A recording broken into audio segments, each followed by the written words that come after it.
19-20 ગણિત વિષયના પ્રકરણ 8 ત્રિકોણમિતિનો પરિચય ઇન્ટ્રોડક્શન ટુ ટ્રિગોનોમેટ્રી એ આપણે અભ્યાસ કરીએ છીએ. એના પહેલાં આપણે પુસ્તકના પહેલા પાના પર જે પ્રતિજ્ઞા આપેલી છે, પ્રતિજ્ઞાપત્ર, જમણો હાથ આગળ કરી અને આપણે પ્રતિજ્ઞા બોલીશું. ભારત મારો દેશ છે. ભારત મારો દેશ છે. બધા ભારતીયો મારા ભાઈ બહેન છે. બધા ભારતીયો મારા ભાઈ બહેન છે. કૌંસ ખાલી જગ્યા. હું મારા દેશને ચાહું છું. હું મારા દેશને ચાહું છું અને તેના સમૃદ્ધ અને વૈવિધ્યપૂર્ણ વારસાનો મને ગર્વ છે. હું સદાય તેને લાયક બનવા પ્રયત્ન કરીશ. હું મારા માતા પિતા, શિક્ષકો અને વડીલો પ્રત્યે આદર રાખીશ અને દરેક જણ સાથે સભ્યતાથી વર્તીશ. હું મારા દેશ અને દેશ બાંધવોને મારી નિષ્ઠા અર્પું છું.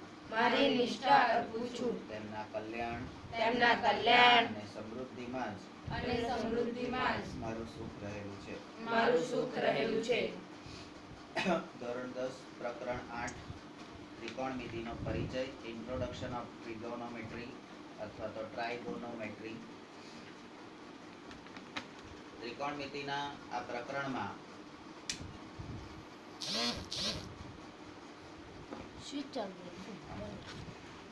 આપણે જે મુદ્દાનો અભ્યાસ કરવાનો છે 8.1 છે, પ્રાસ્તવિક છે. 8.2 છે એ ત્રિકોણમિતિય ગુણોત્તરો છે. 8.3 એ વિશિષ્ટ માપના ખૂણા માટેના ત્રિકોણમિતિય ગુણોત્તરોની અભ્યાસ કરવાનો છે. 8.4 માં કોટિકોણના ત્રિકોણમિતિય ગુણોત્તરો અને 8.5 ત્રિકોણમિતિય નિત્યસમ અને 8.6 એ સારાંશનો ભાગ છે. અહીંયા આપણે આ પ્રકરણ જ્યારે ભણીશું, આ પ્રકરણ અને એના પછીનું એટલે 8 અને 9 એ બંને પ્રકરણ એકબીજાની પેરેલલ ભણીશું, બરાબર. અને 8 અને 9 એ બંને પ્રકરણના માર્કિંગ છે ટોટલ થઈને 10 માર્ક છે.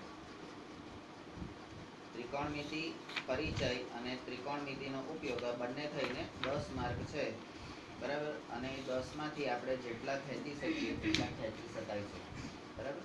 પણ એના માટે થોડો પ્રયત્ન વિશેષ કરવો પડશે. અહીંયા શબ્દ છે ત્રિકોણમિતિ અને એનો પરિચય,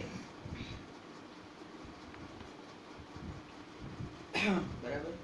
તો આ ત્રિકોણમિતિ અને એના પરિચય, એના વિશે J.F. હર્બર્ટ નામના એક ગણિતશાસ્ત્રી 1890 માં એ થઈ ગયા. એમણે 1890 માં એવું કીધું હતું. શું કીધું હતું?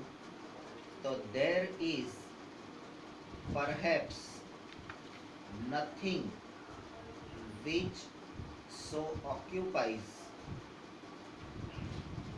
એવું કંઈ નથી, કદાચ એવું કોઈ વસ્તુ કે કોઈ છે, કઈ વસ્તુ છે નહીં કે જે સો ઓક્યુપાઈઝ, બરાબર, બહુ જ વ્યસ્ત હોય. એમ કે the middle position of mathematics as trigonometry, બરાબર.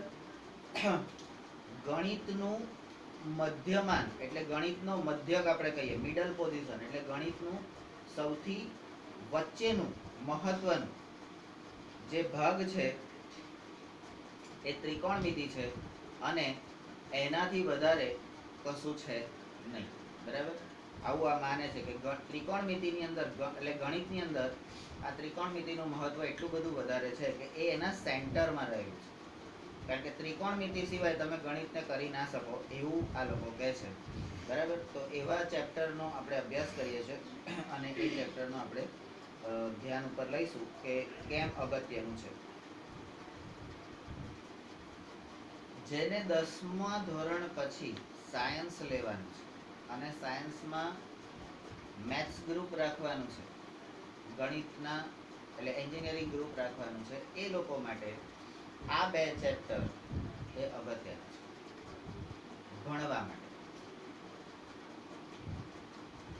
જેને આર્ટ્સ કોમર્સ લેવાનું છે પણ આર્ટ્સ કોમર્સ લીધા પછી પણ ટેકનિકલ કોઈ લાઈન અથવા તો કોઈ એવી વસ્તુ કે જેમાં એને ગણતરી કરવાની છે, બરાબર, તો ત્યાં આગળ આ ત્રિકોણમિતિનો ઉપયોગ આવશે. આપણે જોતા જઈશું કે કઈ કઈ જગ્યાએ ત્રિકોણમિતિ વપરાય છે અને કેમ એને ગણિતનું હદ મધ્ય બિંદુ કીધેલું છે, બરાબર છે. હવે આ લોકો એમ કે છે કે 8.1 પ્રાસ્તાવિક તમે અગાઉના ધોરણમાં, એટલે તમે પહેલા કયા ધોરણમાં હતા? 9. અગાઉના ધોરણમાં તમે એક તો ત્રિકોણ વિશે ભણી ગયા, ત્રિકોણ વિશે ભણ્યા? તો કે હા. વિશિષ્ટ વિકલ્પમાં ત્રિકોણ અને વિશિષ્ટ વિકલ્પમાં કાટકોણ ત્રિકોણ એનો અભ્યાસ કરી ચૂક્યા છે. હવે જ્યારે ત્રિકોણ અને કાટકોણ ત્રિકોણ આવે ત્યારે એ 2 પ્રકરણની આખી થિયરી, એટલે આખી થિયરી એટલે એની સમજૂતીને આપણે અત્યારે કદાચ ધ્યાનમાં ના લઈએ, પણ ધારો કે ત્રિકોણની અંદર જેટલા પણ પ્રમેય આવતા હતા, ત્રિકોણનો ત્રણેય ખૂણાનો સરવાળો 180 થાય, પછી આવું હોય તો આવું થાય, બરાબર, આને આવો ત્રિકોણ કહેવાય, એટલે ત્રિકોણની અંદર આવતી દરેકે દરેક વ્યાખ્યા, એના દરેકે દરેક પ્રમેયના વિધાન, આ બધી વસ્તુને આપણે હવે અહીંયા ધ્યાનમાં લેવાની છે. કારણ કે ત્રિકોણ પરથી જ ત્રિકોણમિતિ, ત્રિકોણ પરથી ત્રિકોણમિતિનો અભ્યાસ થશે, એના વગર થશે નહીં, બરાબર. તો 9મા ધોરણમાંથી આપણે શું લેવાનું? તો બધા જ મુદ્દા, એટલે 9મા ધોરણના ત્રિકોણના પ્રકરણનો સારાંશ, 9મા ધોરણના ત્રિકોણના પ્રકરણનો સારાંશ અથવા તો એની નવનીતમાં આપેલા થિયરીના જે પેલા 4-5 બોક્સ હોય ને, એ 4-5 બોક્સ એનો આપણે વિશેષ કરીને અભ્યાસ કરી લેવાનો રહેશે.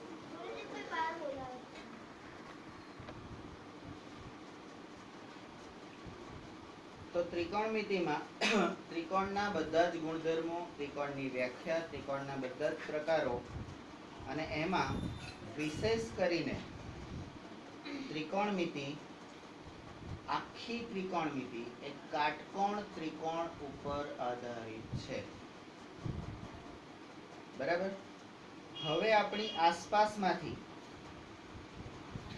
જેમાં કાટકોણ ત્રિકોણ બનતો હોય એવી ખાલી જગ્યા કરી શકાય. શું કરી શકાય? વિચાર. વિચાર કરી શકાય. Very good.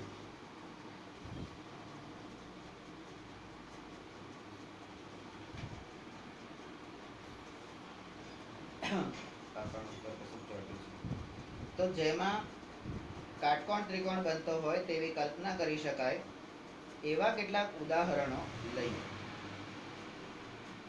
એટલે અહીંયા જ તમને ખ્યાલ આવી જશે કે આ ત્રિકોણમિતીય પરિચય એ કોના આધાર ઉપર છે? તો કે કાટકોણ ત્રિકોણ ઉપર આધાર છે, બરાબર. નંબર 3, ઉદાહરણ તરીકે ધારો કે એક શાળાના વિદ્યાર્થીઓ કુતુબ મિનારની મુલાકાત લઈ રહ્યા છે.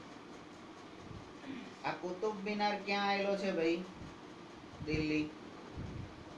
કુતુબ મિનાર ક્યાં આવેલો છે? દિલ્હી, બરાબર. અને આ મિનારામાં અહીં આગળ એક દરવાજો છે અને દરવાજામાંથી ઉપર સીડી ચડીને છેક ઉપર ટોચ સુધી જઈ શકાય છે. અને એ મિનારો વર્ષો પહેલા બનાવેલો, એની કારીગરી, એના પથ્થર, એની ડિઝાઇન આજની તારીખમાં સેમ છે. હવે આ મિનાર શું કરવા બનાવ્યો હશે જે તે વખતે? તો એ બધું સમાજ વિદ્યામાં ભણ લેવાનું, બરાબર. એ બધું ક્યાં ભણ લેવાનું? સમાજ વિદ્યા. તો આ લોકો કુતુબ મિનારની મુલાકાતે ગયા. હવે જો કોઈ એક વિદ્યાર્થી, કે બધા વિદ્યાર્થી હરખા તો હોય નહીં, તો એમાંથી કોઈ વિદ્યાર્થી આ મિનારની ટોચ તરફ જુએ. હવે ટોચ ઉપર કોઈ માણસ જોતો હોય, હવે મિનાર કઈ એમ જેટલો થોડી હોય, મિનાર એના જેટલો થોડી હોય, તો એ ટોચ ઉપર જુએ તો અહીંયા આકૃતિ 8.1 માં દર્શાવ્યા પ્રમાણે આવી રીતે જુએ તો કાટકોણ ત્રિકોણની કલ્પના કરી શકાય. સાલું ગણિત ભણીએ ને ત્યારે આપણને વાસ્તવિકતા ખબર પડે. આપણે અત્યાર સુધી ગોપાલની કલ્પના સમજતા હતા, આ તો કાટકોણ ત્રિકોણની નીકળી. હું અત્યાર સુધી વહેમમાં જ ફરતો હતો કે મારી કલ્પના બરાબર, આ તો કાટકોણ ત્રિકોણની નીકળી. લોચો પડી ગયો ને. અને હવે આપણા માટે કાટકોણ ત્રિકોણ એટલે કોણ?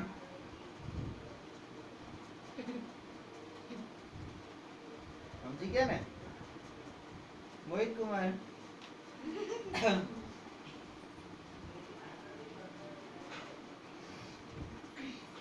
શું આ મિનારની ઊંચાઈ વાસ્તવિક રીતે માપ્યા વગર, હવે આ મિનારની ઊંચાઈ તમે વાસ્તવિક રીતે માપ્યા હોય તો તમારે મેઝર ટેપ લેવી પડે અથવા તો ફૂટ પટ્ટીથી આમ કરીને માપવા પડે, બરાબર?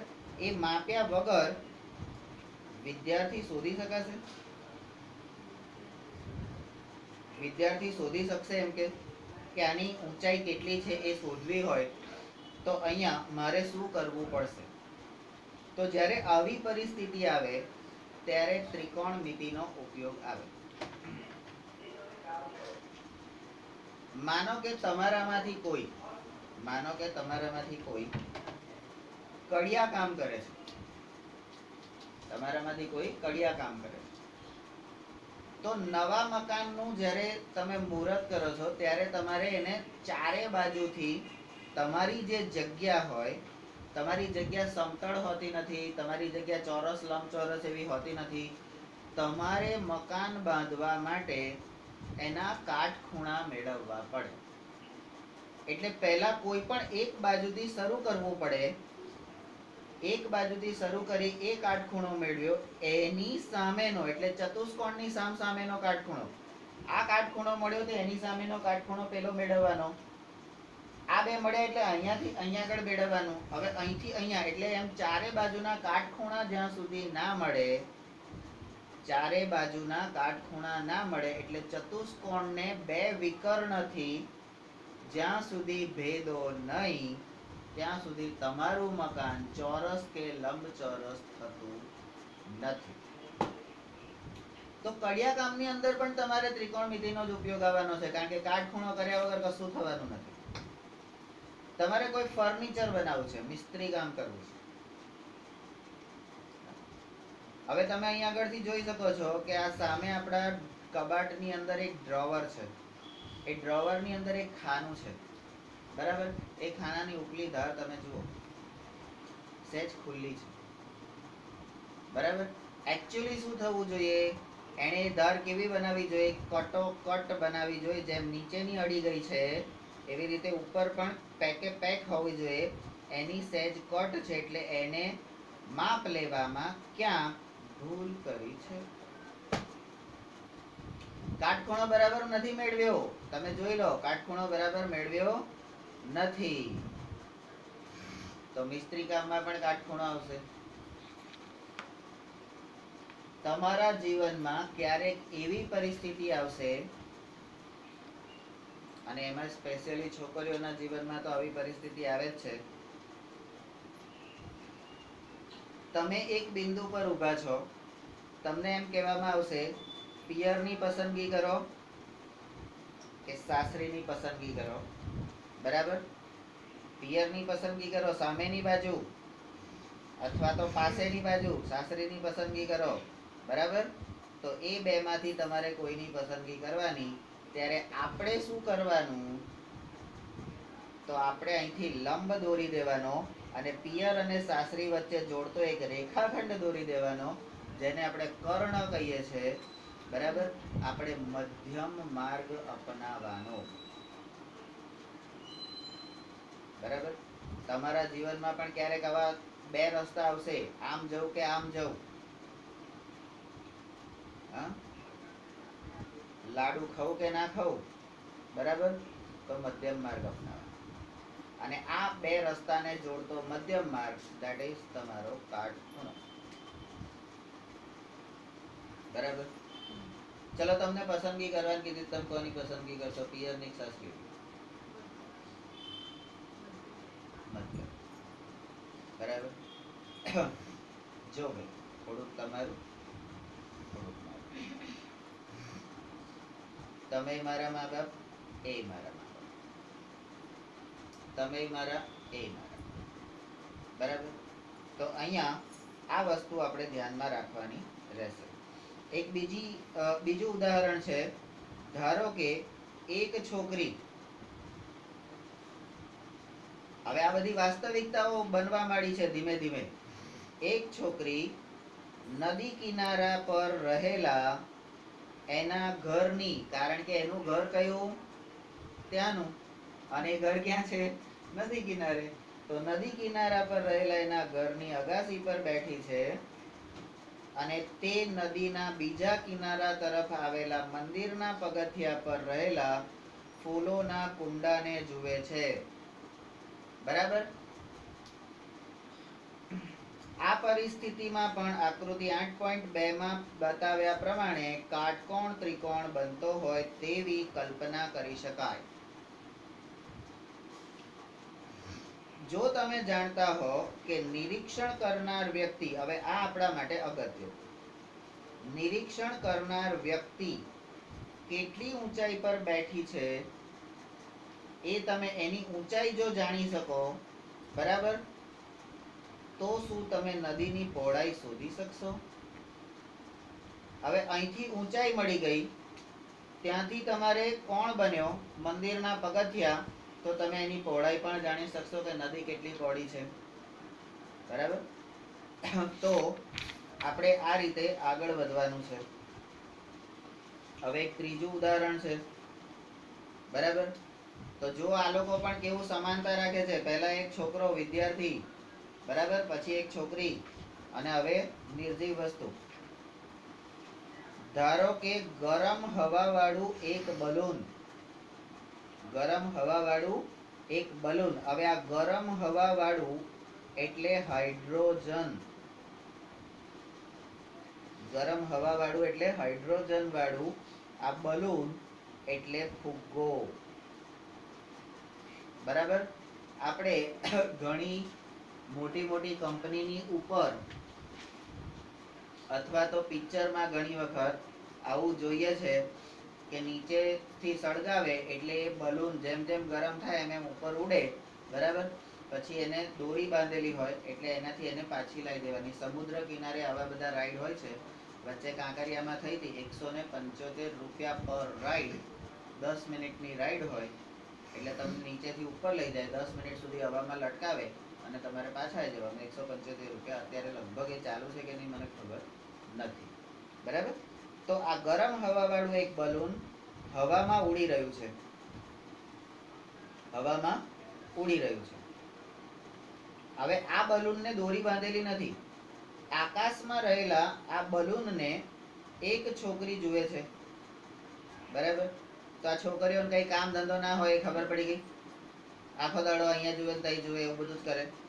અને તેની જાણ કરવા તે પોતાની માતા પાસે દોડી જાય છે. ઓ મમ્મી, ફુગ્ગો. મમ્મી, ફુગ્ગો.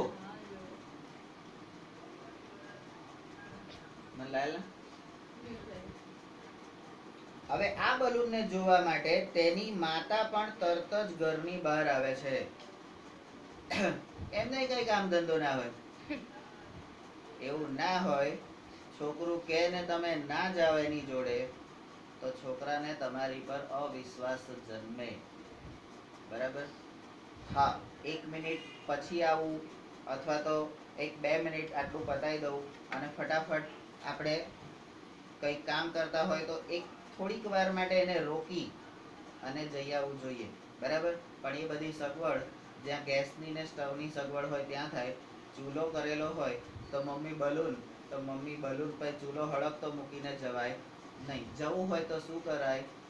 તપેલું નીચે ઉતારી દેવાય અને પછી જવું જોઈએ. આમ તો ચૂલાવાળા ઘરોમાં આ પરિસ્થિતિને હું સ્વીકારતો નથી, કારણ કે ફાયર થવાની સંભાવના વધી જાય.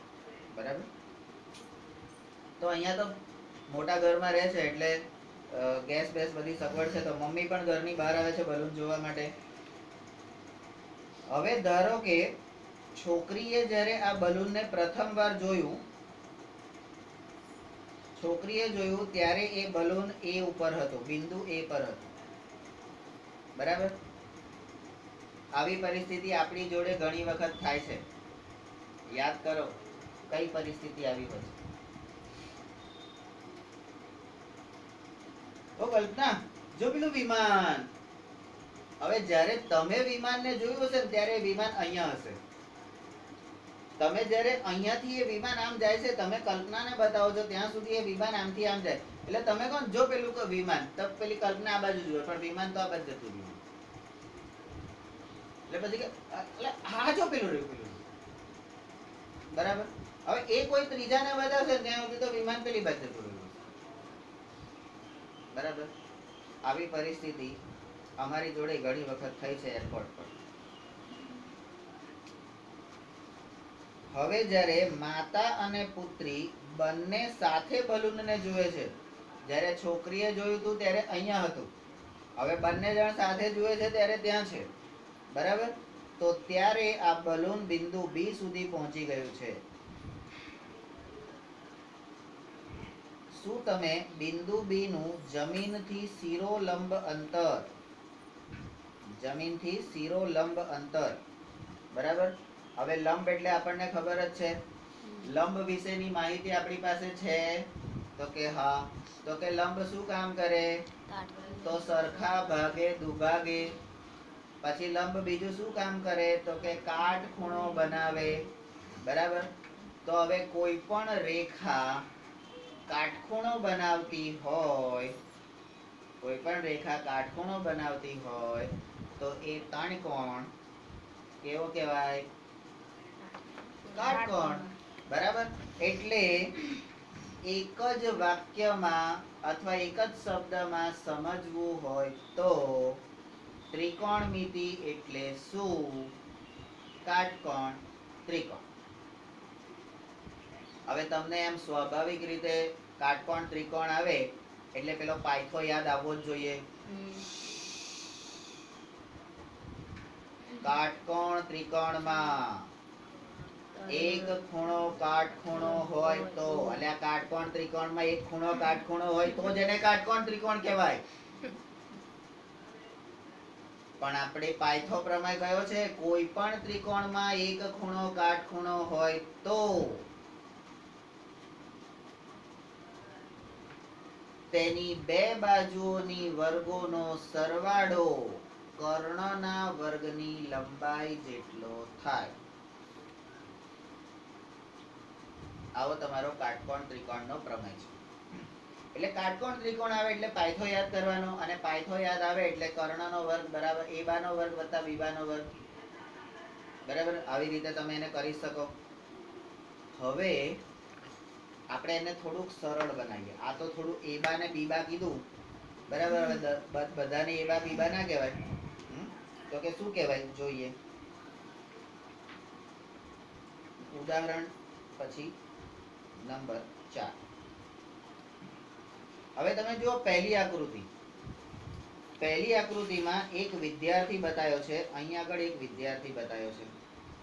હવે આ વિદ્યાર્થીની પોતાની ઊંચાઈ તો હશે જ, તો એની આંખોથી એ જુએ છે એટલે એના માટેનો કાટકોણ ત્રિકોણ એ ઉપર અને નીચે બે જગ્યાએથી જોઈશું. બરાબર? એવી જ રીતે છોકરી પોતાની અગાસીમાંથી જુએ છે, તો અગાસીમાંથી એ જુએ છે ત્યારે એ નીચે તરફ જોશે, અહીંયા એ ઉપર તરફ જોશે, એટલે આ જે કોણ છે એ તમારો ઉપર તરફ એટલે કે ઉત્સેદ કોણ થયો. અને અહીંથી આ નીચે તરફ જુએ છે એટલે આ જે કોણ છે એ તમારો અવસેદ કોણ. ખૂણો તો કાટખૂણો જ છે, આ ખૂણો તો કાટખૂણો જ છે.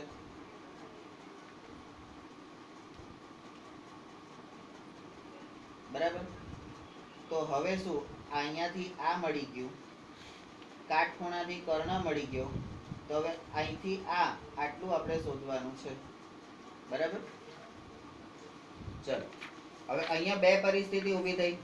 પહેલા છોકરીએ એકલી જોઈ તો અહીંયા હતું. બરાબર. હવે મમ્મીને બે જણા જુએ છે તો અહીંયા. તો બંને વખતે એનો લંબ દોરીએ, જે પરિસ્થિતિ છે એનો લંબ દોરીએ તો એ લંબ દ્વારા આપણને બે કાટકોણ ત્રિકોણ મળે છે. બરાબર. ઉપરયુક્ત બધી જ પરિસ્થિતિઓમાં ગણિત શાસ્ત્રની એક શાખા, RSS ની નહીં હો, ગણિત શાસ્ત્રની એક શાખા ત્રિકોણમિતિમાં આવતી ગાણિતિક પદ્ધતિઓ, ત્રિકોણમિતિમાં આવતી ગાણિતિક પદ્ધતિઓના ઉપયોગથી, ગાણિતિક પદ્ધતિઓના ઉપયોગથી આપણે શું શોધી શકીએ છીએ? તો કે આપણે અંતર અને ઊંચાઈ શોધી શકાય છે. એવું મેં કીધું હતું કે જ્યારે આપણે અંતર ઊંચાઈનું ચેપ્ટર 9મું ભણીશું, આખું 9મું ચેપ્ટર એ કાટકોણ ત્રિકોણ ઉપર આધારિત જ છે. બરાબર. અને કાટકોણ ત્રિકોણમાં આવી શબ્દોવાળી તમને રકમ આપેલી હશે, આવી મોટી મોટી રકમો હશે. બરાબર. અને મોટી રકમને તમારે આકૃતિની રીતે કાટકોણ ત્રિકોણમાં ફેરવી અને જે માહિતી આપેલી હોય એ મુદ્દાની એ રકમો મૂકી અને બાકીની રકમ કે ખૂણો મેળવવાનો છે. એટલે બાજુનું માપ અથવા તો ખૂણો એ મેળવવાનો છે. બરાબર.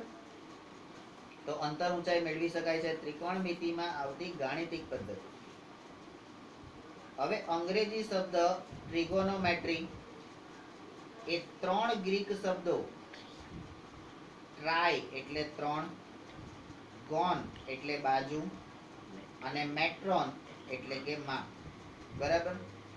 હવે આપણે તો અત્યાર સુધી ગોન એટલે જવું અથવા તો ગયેલું, ઇટ્સ ગોન, ગયેલું.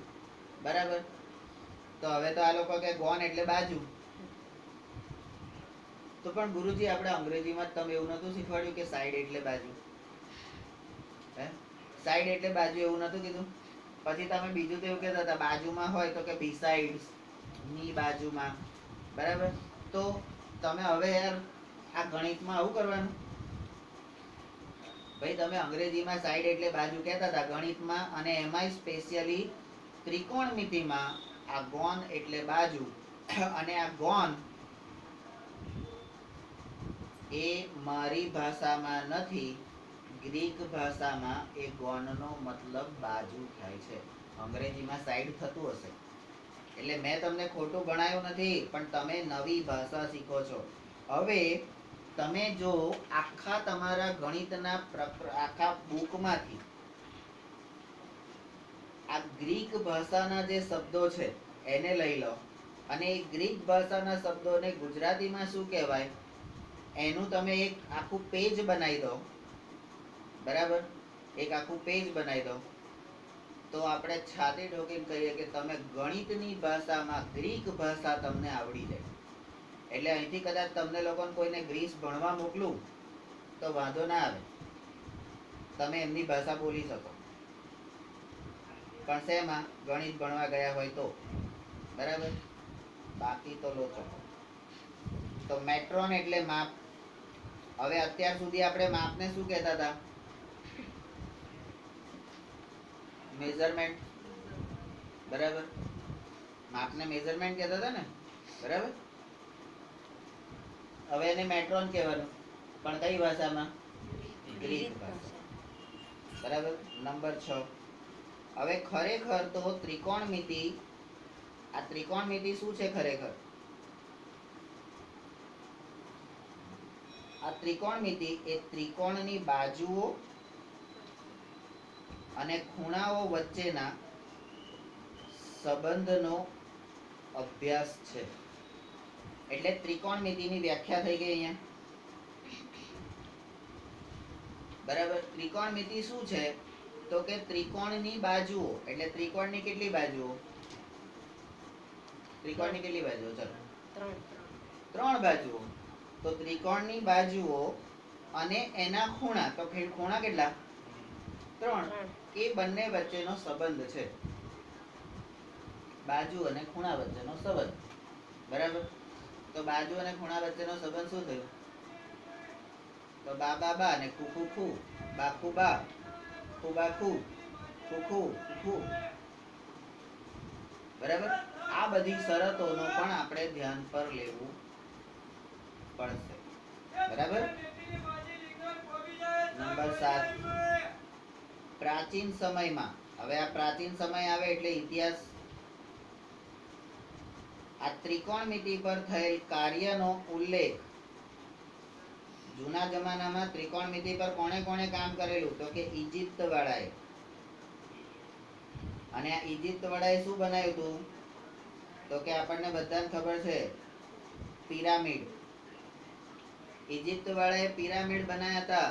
અને એ લોકોની એવી માન્યતા છે ઇજિપ્ત વાળાની કે માણસ મરી જાય એને જે જગ્યાએ દફનાવવામાં આવે એ જગ્યાએ આ પિરામિડની રચના કરવામાં આવે છે. અને એ પિરામિડની અંદર એને ગમતી બધી વસ્તુઓ, બરાબર શબ્દ સમજજો, ગમતી વસ્તુઓની વાત થઈ છે. ગમતી વસ્તુઓ બધી એની જોડે ત્યાં મૂકી દેવાની.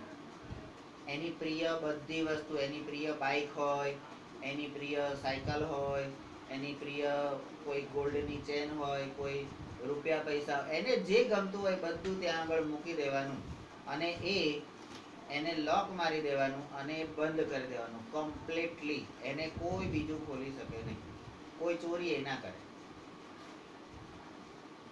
કારણ કે જે ચોરી કરવા જાય ને એને ત્યાં સામેથી કોણ મળે? મમ્મી. કોણ મળે? મમ્મી. મમ્મી નહીં હો, મમ્મી. મમ્મી મમ્મી એટલે આપણે ત્યાં સ્મશાનમાં જોવા મળે. શું જોવા મળે સ્મશાનમાં? ભૂત. માથું તારું. સ્મશાનમાં કઈ ભૂત જોવા મળે?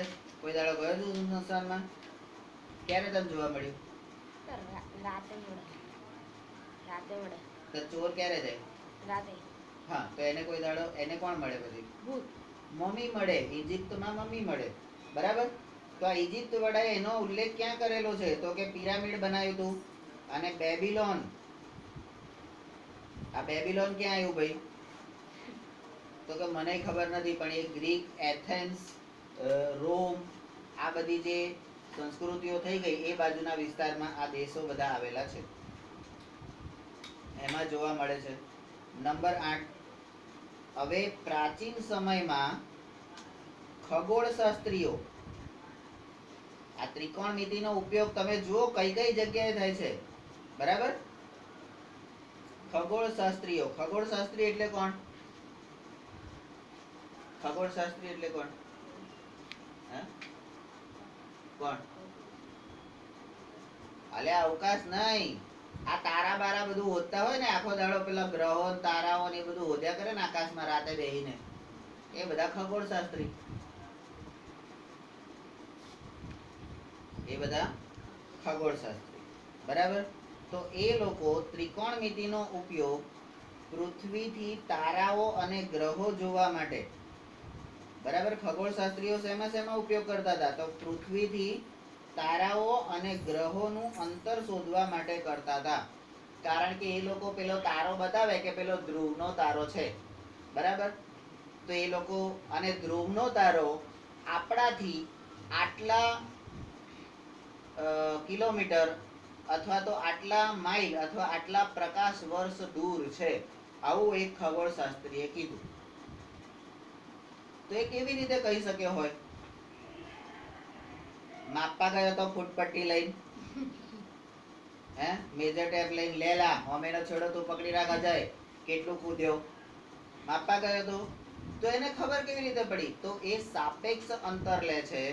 બરાબર? અહીંયા બેઠો બેઠો હું જે જોઉં છું, અહીંયા બેઠો બેઠો હું જે જોઉં છું એ ઉપર તરફનો કોણ બનાવે છે. અને ત્યાંથી પૃથ્વીના જે છેડા, એટલે પૃથ્વીનું અંતર આપણને ખબર છે,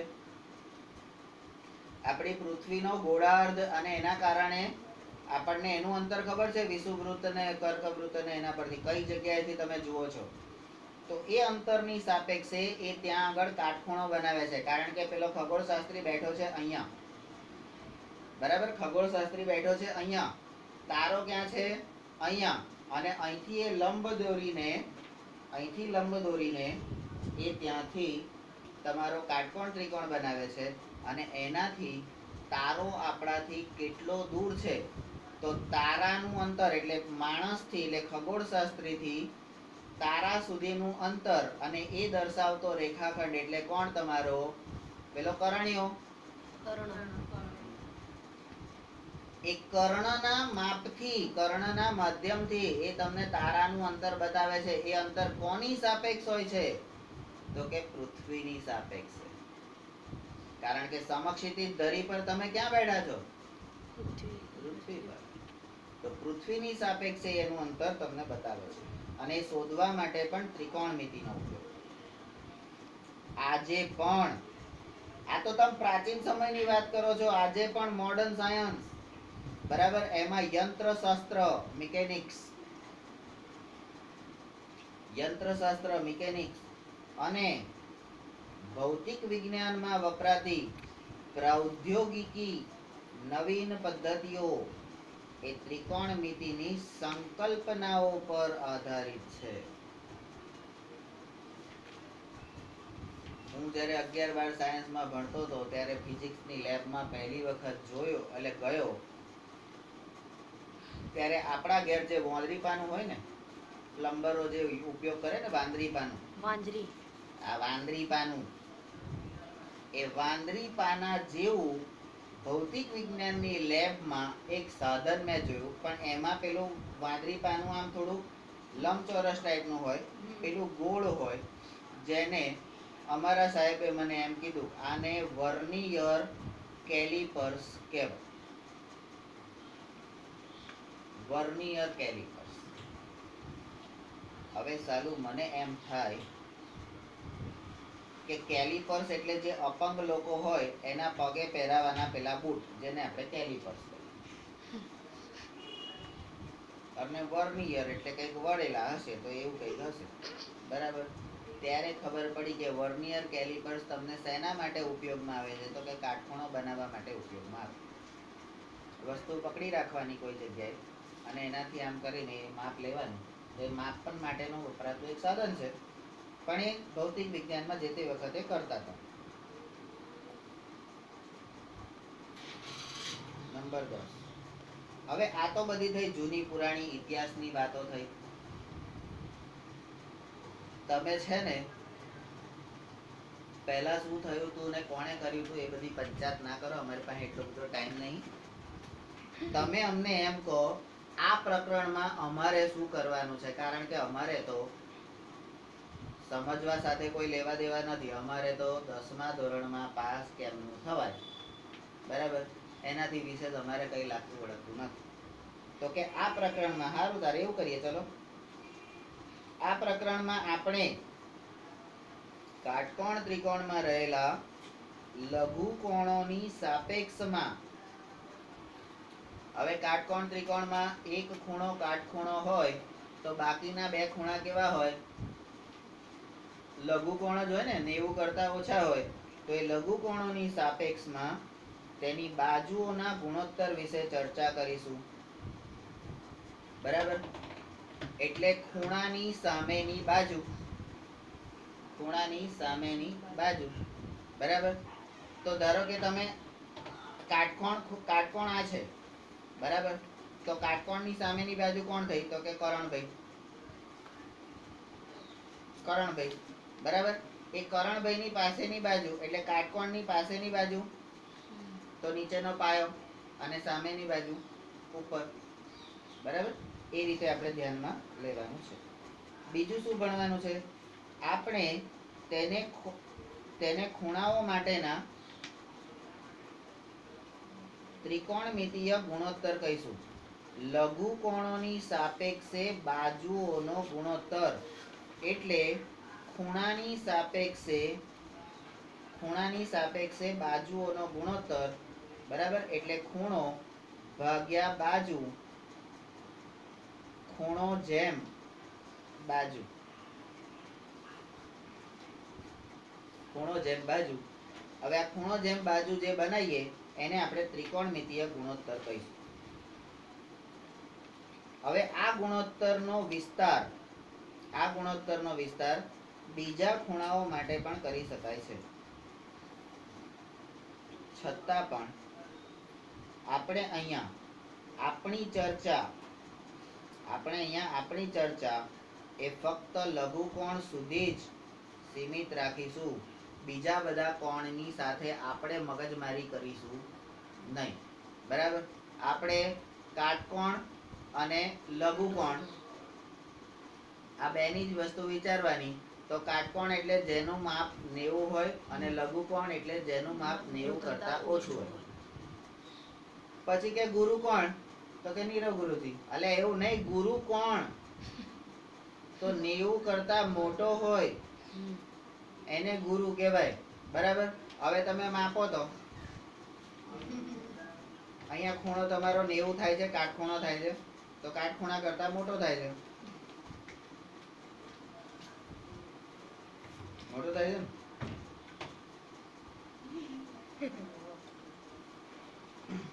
તો અહીંયા આપણે લઘુકોણ સુધીની જ માથાકૂટ કરીશું, બીજી કોઈ મગજમારી કરીશું નહીં. આપણે અહીંયા 0 થી 90 ના માપના ખૂણાઓ એટલે અહીંયા રેન્જ આપી દીધી. 0 થી 90 ના માપના ખૂણાઓના ત્રિકોણમિતીય ગુણોત્તરો એને પણ વ્યાખ્યાયિત કરીશું. હવે આ જે ફકરાને તમે ABCD ના સ્વરૂપમાં આમ નીચે લખતા જશો એટલે તમને આ પ્રકરણમાં તમારે શેનો અભ્યાસ કરવાનો છે એની માહિતી તમને મળી જશે કે આ 5 મુદ્દાનો આપણે અભ્યાસ કરવાનો છે. હજી આમાં શું અભ્યાસ કરીશું આ પ્રકરણમાં? તેમજ કેટલાક વિશિષ્ટ ખૂણાઓ માટેના ત્રિકોણમિતીય ગુણોત્તર પણ મેળવીશું. તથા આ ગુણોત્તરોને સંબંધિત, બરાબર? હવે ખાલી એટલા ગુણોત્તરો નહીં સમજવાના, એના બધા સંબંધીઓને પણ તમારે સમજી લેવા પડે. તો આ ગુણોત્તરને સંબંધિત કેટલાક નિત્ય સમૂહ સ્થાપિત કરીશું. નિત્ય સમૂહ જેની જોડે આપણે હંમેશા રહેવાનું છે એવા સંબંધોને પણ આપણે નિત્ય સમૂહ તરીકે સ્થાપિત કરીશું. નિત્ય એટલે હંમેશા અને સમ એટલે દાખલો. બરાબર? અહીંયા નિત્ય સમ એટલે દાખલો એવું નહીં. નિત્ય સમ એટલે ત્રિકોણમિતીય નિત્ય સમ ગુણોત્તરો. હજી પાછું શું કે છે? તો કે તેમને હવે નિત્ય સમોને પણ આપણે નામ આપીશું. તો કે ત્રિકોણમિતીય નિત્ય સમ કહીશું. બરાબર? આ પૃથ્વી પર જેટલા પણ સજીવો છે, એક મિનિટ, આ પૃથ્વી પર જેટલા પણ સજીવો છે અને જેટલા પણ સંબંધો છે એ દરેક સંબંધને એક નામ આપવામાં આવ્યું છે અને નામ હોય તો જ એ સંબંધ એ સામાજિક રીતે વેલિડ ગણાય છે. બરાબર? તો અહીંયા પણ આપણે ત્રિકોણમિતિના સંબંધોની વાત કરી. બરાબર? આપણે ખૂણા અને બાજુ એ બે વચ્ચે સંબંધ કર્યો. ખૂણા અને બાજુ વચ્ચે આપણે સંબંધ કર્યો તો એનો ગુણોત્તર થયો. એ ગુણોત્તર દ્વારા આ બાજુના નિત્ય સંબંધો અને આ બાજુના નિત્ય સંબંધો, કાકા, બાપા, મામા, ફોઈ, માસી, આ બધા જે સંબંધો હોય એ બધા સંબંધોને આપણે નામ આપીએ છીએ. બરાબર? ત્રિકોણમિતિમાં પણ આવું જ કરવાનું છે, નામ આપવાનું. તો બોલ, તો તારો મારો સંબંધ શું?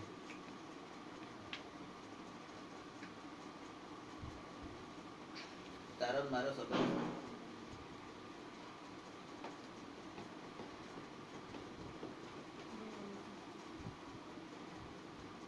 મોટેથી બોલતો જુદી, હજી મોટેથી બોલ.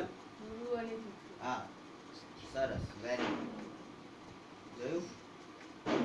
તારી હાજરીનો કેટલો પ્રભાવ પડે છે, બાકી અત્યાર સુધી કશું ના થયું.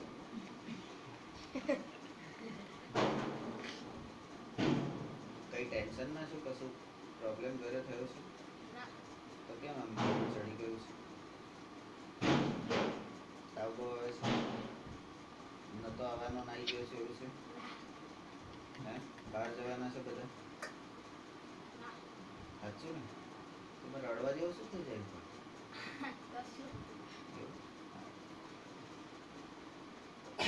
તો આપણે દરેક સંબંધને નામ આપેલો છે, બરાબર?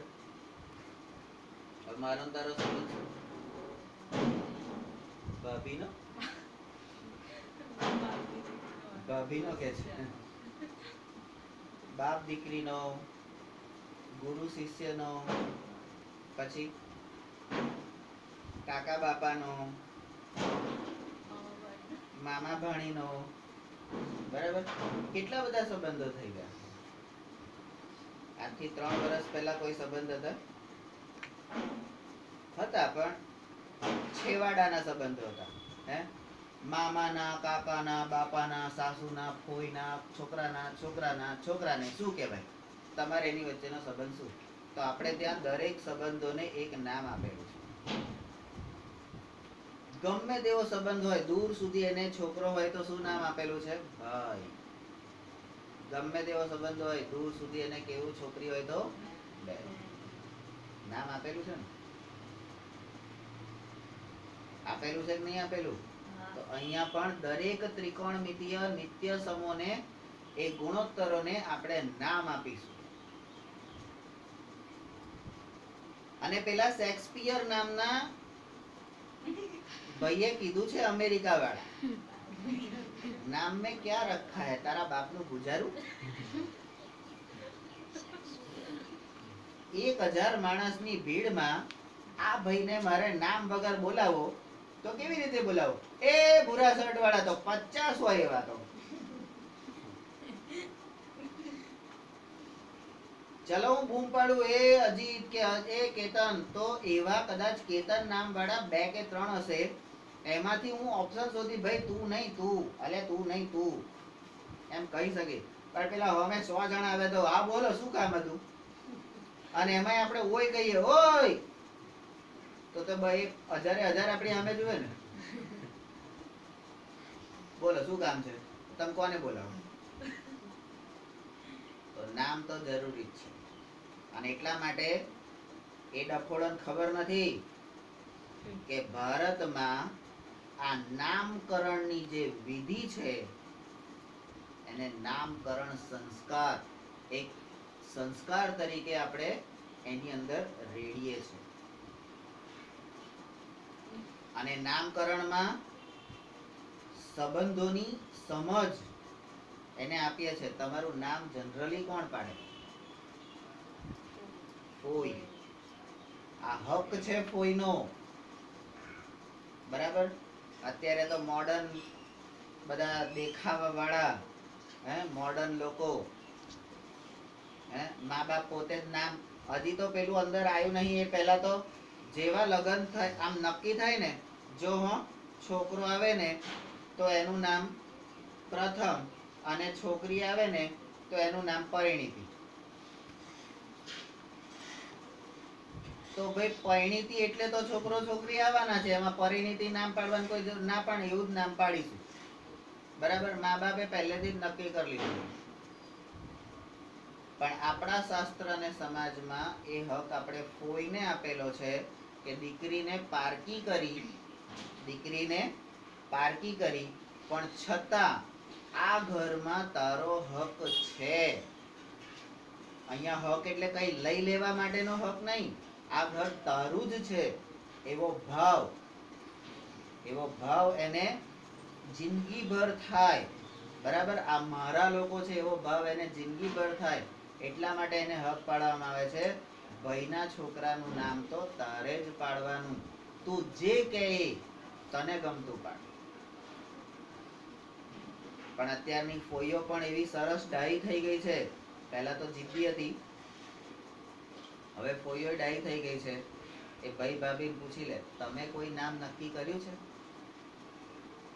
એટલે ભાઈ ભાભી કે અમે આ 4-5 નામ વિચાર્યા છે, તો એમાંથી આ સરસ છે હો, મધ્યમ માર્ગ. ના ભાભીને ખોટું લાગે, નણંદ મારી બહુ જબરી છે, નણંદ મારી બહુ જબરી છે એવું ભાભીને ના લાગે, બરાબર. અને નણંદને એવું ના લાગે કે મારી ભાભી બહુ લુચ્ચી છે, મારા ભાઈને પોતાનો કરી લીધો, પહેલા કચરાનો હતો. તો આ જે નામકરણ એ મહત્વનું છે, બરાબર. આપણે ત્રિકોણમિતિમાં નામકરણ કરવાનું છે, બરાબર. દરેકે દરેક ખૂણાની બાજુઓના આધાર, ખૂણા અને બાજુઓના સંબંધો, એના આધાર ઉપર આપણે નામકરણ કરવાનું છે. તો હવે તમે આમ સામાન્ય એવો વિચાર કરો કે ત્રિકોણના ખૂણા કેટલા? 3. અને ત્રિકોણની બાજુ કેટલી? 3. તો સંબંધ કુલ કેટલા થશે? 6. સિમ્પલ. કેટલા સંબંધ થશે? 6 થી વધારે થશે? બસ તો પછી લા આપણે મમ્મી પપ્પા, કાકા મામા અને માસી ફોઈ, બરાબર. 2 દુ 4 દુ એટલે 2 2 4 ને 2 6. મમ્મી પપ્પાની એક જોડ મૂકો, કાકા કાકીની જોડ, મામા મામીની જોડ, ફોઈની જોડ, ફોઈ ને માસાની જોડ, અને માસી એટલે મામા એટલે એ રીતે તમે જોડ બનાવો, 6 જ થશે. બોલો, થઈ 6? થઈ ગઈ? બતાય જોડ, બતાય.